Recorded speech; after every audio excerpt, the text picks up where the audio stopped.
All right, here's a quickie, but one that you'll probably want to do just for reliability when you're out on the track. The C5 Corvette comes stock with a spring-loaded belt tensioner, which is great for convenience because your belt tension is pretty much always what you want it to be when you're driving around in the street.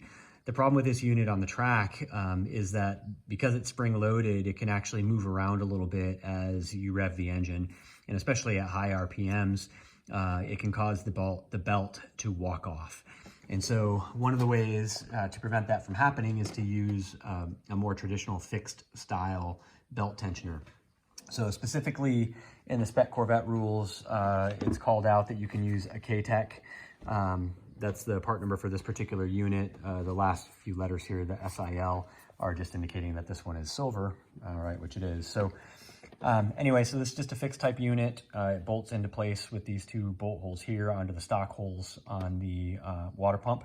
And then this is the bolt that'll be tightening down to hold the tension. So pretty simple upgrade. I will go ahead and get this guy pulled off. I had really only just lightly bolted it back in place so I could show you what it looked like from the factory.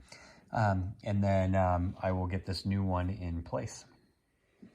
All right, I've got my Katech tensioner in place over here. My serpentine belt is on and all snaked around the way that it's supposed to be.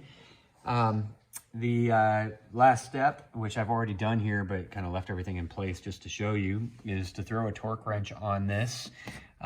It's a little, basically got an opening for a 3/8 drive, and go ahead and apply 25 foot-pounds of torque via the torque wrench. And at the same time, I use my digital so I can get an auditory reading. And so then at the same time, just go ahead and tighten down that bolt. And that's basically where you want to be. So obviously I'll get this thing fired up and running. And then once the belt gets settled, I'll just come back around and double check that and make sure that my tension stays at 25 foot-pounds. But outside of that, that's it. It's a pretty simple upgrade.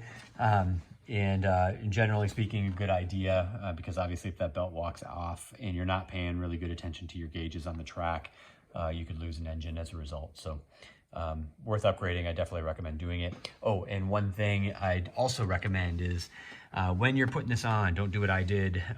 Just put the belt on before you put your hoses on. It's just going to make life a little bit easier for you. It's not the end of the world to snake these things through there, but probably easier to do it before you have your radiator hoses in place.